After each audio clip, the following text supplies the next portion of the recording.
in the Let's Make Food from Food Kitchen, and welcome to the first video of the Muddled Up series, all about cocktails, adult beverages, drinks. So I wanted to start out with something most bars, all bars, have. Simple syrup. Why is it simple? It's all you need.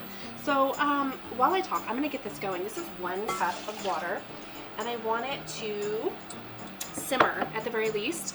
Once that's going, then I'm going to pour in my 2 cups of sugar. Now the standard recipe is 1 cup sugar to 1 cup of water, equal parts.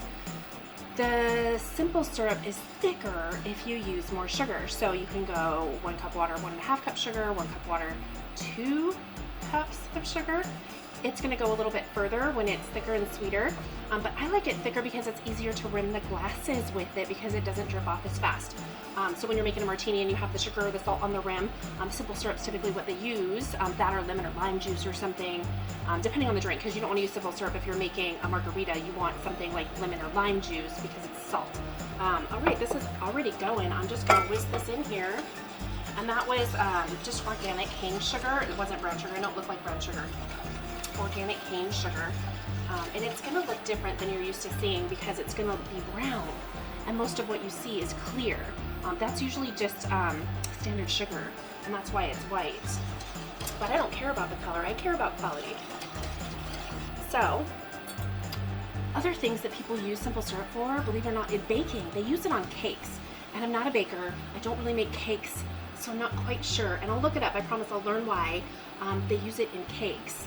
This won't really thicken up too much until it cools. All I'm trying to do is get that sugar completely dissolved. And once it is, I'm going to go ahead and turn off my cooktop. Once it's dissolved, I'm going to turn off the heat. I'm going to take it off of here so that it cools. This cast iron pot stays really hot. So I want it to cool, and then I'm going to put it in my storage jar. It'll last. Keep it in your fridge for 2 to 3 weeks. So if you're not going to be making a lot of drinks, you're not having a big party, but you want to keep a little bit around, just make a small one, 1/2 cup of water to 1/2 cup of sugar, or 1/2 cup of water to 1 cup of sugar. Whatever you think you're going to use without being wasteful, go ahead and just make that ratio. Again, the 1-to-1 is the standard, but I like it thicker, and from my understanding is that's what a lot of bartenders like too. So I'm going to cool this off and then get it into my jar, which I'm going to label and then seal up and put in the fridge. Just a quick note before I wrap up on our simple syrup. If you want it to be clear, go ahead and use just regular granulated sugar. Same ratios, same everything else, because it will change the color of your drinks, and you might care about that. So if you do, just use the regular granulated sugar. You can use it in your coffee. You can use it all kinds of stuff to sweeten up things. I am just going to pour this in here. And perfect. So 1 cup of water and 2 cups of sugar will give you 1 pint jar. Coming up next is how to make infused vodka. I'm going to make lemon infused vodka, and then we're going to make some cocktails. From my kitchen to yours, let's get muddled up.